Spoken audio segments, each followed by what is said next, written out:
Hello दोस्तों, I am Abdul with you with a video about universal law of gravitation. Let's start the video.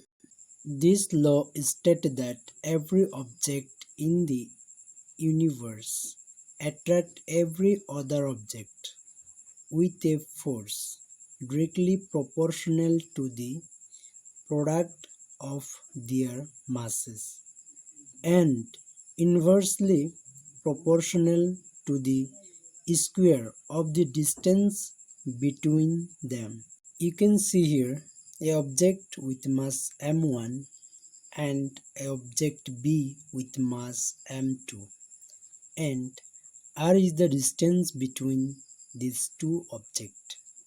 Let A and B are two objects of mass m1 and m2 respectively, and r is the distance between them.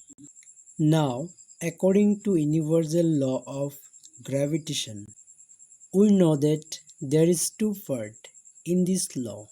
In the first part in this law, the force between two objects directly proportional to the product of their masses.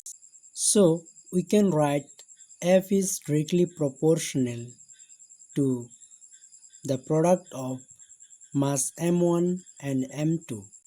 And in the second part of this law, the force between two objects is inversely proportional to the square of the distance between them.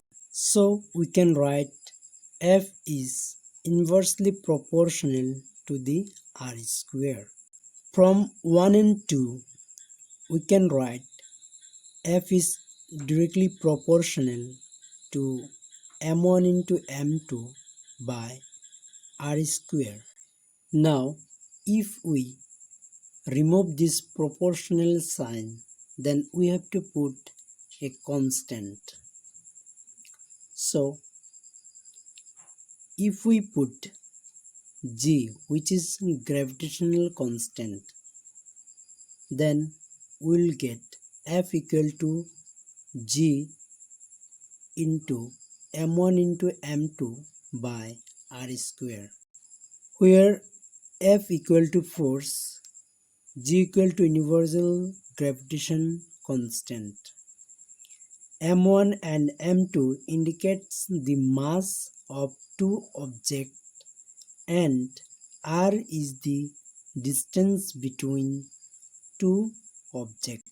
And the SI unit of G is Newton meter square per kg square, and G equal to 6.673 into 10 to the power minus 11 Newton meter square per kg square.